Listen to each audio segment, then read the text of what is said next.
Today we're installing the Arvika 7000 series bike rack on the front of our Shadow Cruiser travel trailer. We're going to show you step by step the install process and what all you need to get this done. And stick around to the end because we're going to show you just how easy it is to load our 100-pound e-bikes. Step one is to get organized. Open up all the boxes and lay out all of your parts.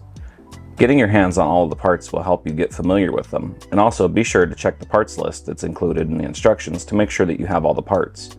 We've found that it's helpful to lay out all of your hardware with the corresponding parts. Before we jump into the installation, we wanted to let you know that we partnered with Arvika for this video, but we'll talk more about that later. First things that we're going to bolt onto the camper are going to be these mounting brackets. You can see these adjust to go onto the A-frame. And we're going to be doing that with these carriage bolts. Right, this is the bag of hardware that comes for this mounting brackets. We're mounting both of these mounting brackets and we're leaving them loose so that we can measure out, make them equal distances, and then snug them up before we put on the S-bars.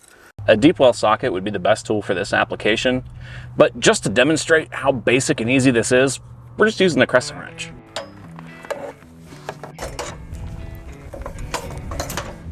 Pretty much dead on, 20 inches.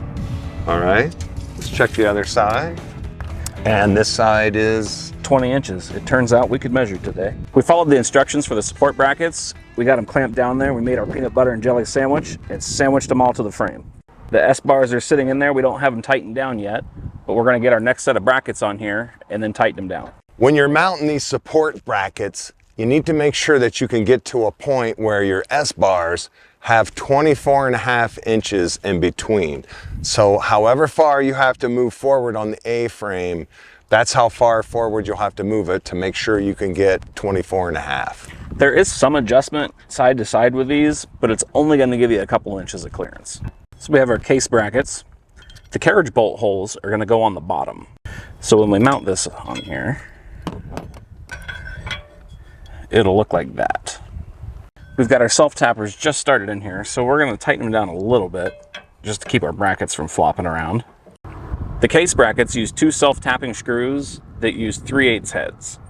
We've got our case brackets installed, and we're just getting these to the point where they're friction tight. Don't want to quite turn them all the way down yet. We want plenty of flexibility for adjustment when we go to put on the next piece. We were waiting on check-in for the campground. Our campsite is ready. We've moved over here. Let's kind of give you an update of where we're at. Now that we've got all of our parts laid back out, we have all the corresponding hardware together. So this is all ready to get put on. Let's show you what we've already done. We've got the case brackets into the S-bars, and our sandwich plates are all bolted down. Now we're going to install the base into the case brackets. 2 washers are going to go on the inside and 1 on the outside next to the nylock, and these are carriage bolts, so don't put one at the head of the bolt.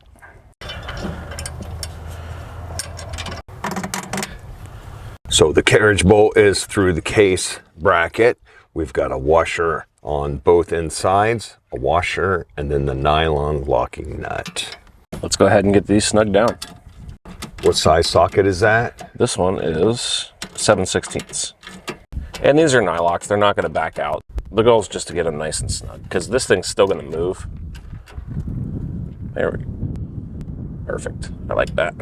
Now that we have this installed, we're going to go ahead and lift it up and insert our pins in here. And we will move on to the next step of our install. And it still lifts up so you can get to your propane tanks when you need to change them. These are the round clamps. We're going to get these installed and then put our gutters on. You want the flat side to be up on these. Our round clamps are on the base. We ordered a R-rack with 2 fat tire gutters for fat tired e-bikes. Let's get the first gutter installed on the back. This base already has holes for the rear mounting gutter. Let's get that guy on there. To mount this one on, there are some really small carriage bolts. Those are the bolts we're going to use. and they have a nylon locking nut and a flat washer as well.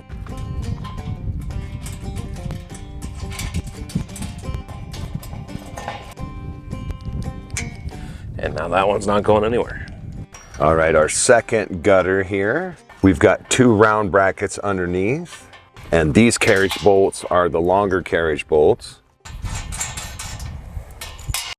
We've got 2 round brackets in the center. These are gonna be for the ramp to mount onto, and then there's 2 round brackets here in the front. That's gonna be for the support arms going down. Arvika is a great company in the Canadian RV industry, and they sell their products right here in the USA.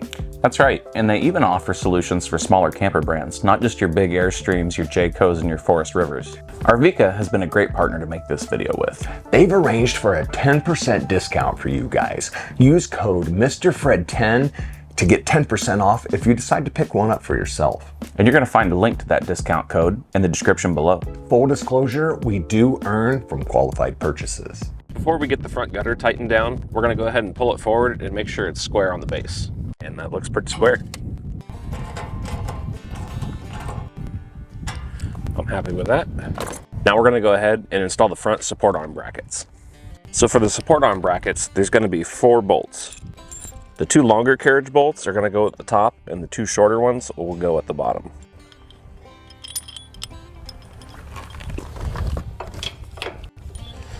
Set those in there like that. We'll start one of those to keep that in place. Now we're going to go ahead and put our carriage bolts in the top. So longer ones? The longer carriage bolts that go in the top. And that'll keep these in place so we can tighten down the bottom without having the bars fall on us. And you just repeat the same process for the other side. Now we're going to go ahead and tighten down the bottom of our support bracket. Those are on there good and snug. We're going to position these outward as much as we can to help support the weight. So now for the stop knobs. Unfortunately, Arvika sent us the wrong pieces for this part. They sent us 2 female stop knobs instead of 2 male ones. Luckily for us, the local Ace Hardware had the pieces that we need, and we're going to reach out to Arvika and see if we can get the right ones. These are plastic. If something happens to them and they break or you lose one, it's good to know that Ace Hardware does carry a suitable replacement. Now we're going to put our gutters together, and the first step is this bracket, and this is our ramp bracket. You take one of your small carriage bolts, and you can move these from side to side too, depending on which side you want to load your bike from. And you put that on there just like that so our ramp can sit in there. And we have wheel stops. And we're going to do the same thing. These have 3 adjustable holes so you can move them around depending on the wheelbase. We know on ours where we need to put these because we already measured it out. But it's fairly easy just to throw your bike up there and see where you need to mount it. And that is an assembled gutter. Now we just need to move on and do the same thing to the back one. Now that both of our gutters are assembled, let's move on to the installation of our support arms. Now to make this a little easier, we've gone ahead and taken the pins out of our base bracket. We're going to loosen these up just a little bit and pull this down to where we can reach it. And this is where it's going to require a little bit of customization depending on your bike and how it fits on here. These can go upside down one way or the other, and you can slide them around on here to make sure you can get a good grip on your bike. And they do have different size rods on these.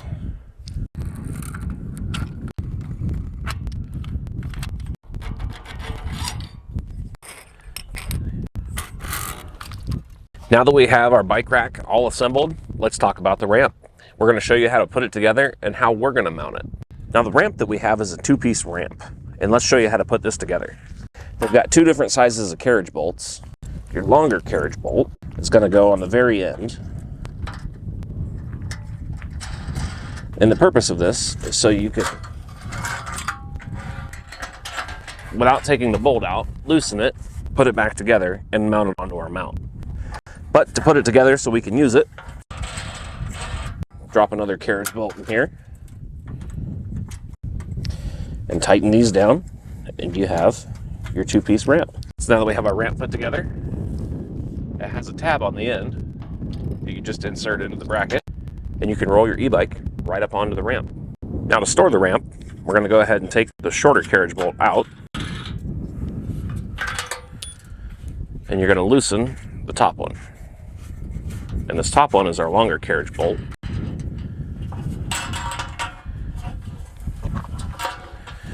And then this just swings around, and now we can put it into place. Now, the mounting instructions from Arvika call for this to be mounted on the back, but we didn't want to do it that way.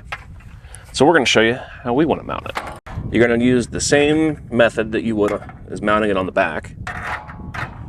You're going to use the same carriage bolts, except now it'll be mounted on the bottom. And that one lines up just in there. This thing's engineered pretty well, and I've been fairly impressed throughout the process. The same bolts that you use to mount the ramp are also what you use to put it together, so you don't have an extra set of hardware to lose. The other cool piece of engineering on this is, if you take a look at it, now you've built something over your propane tanks. How do you change your propane tanks? It's pretty easy. All you have to do is take these two off, take your carriage bolts out, and the entire bottom lifts up so you can get to your propane tanks. Let us show you how this bike rack works, and we're going to get our e-bikes loaded up. Arvika did send us this rack so that we could review it for you guys today. Arvika gave us a link for you guys to use and a discount code to get 10% off. Use code MrFred10 at checkout. We'll put that link down in the video description. The ramps were a necessity for us. Our e-bikes weigh over 100 pounds each, and we still needed 2 people.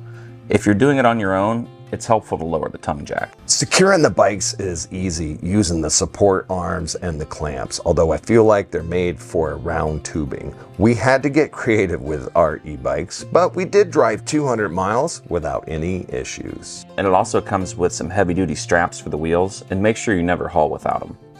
Our rack holds 2 e-bikes, and the second e-bike loads the same way, except the handlebars should be opposite so that they clear each other. The second bike attaches to the rack using the support arms and wheel straps, just like the first bike. We're working on a review video for this so that we can show you guys how we use it over on our sister channel, Camping Tips and Tricks. When we're finished with that video, we'll put a link to it right there. Thanks for watching.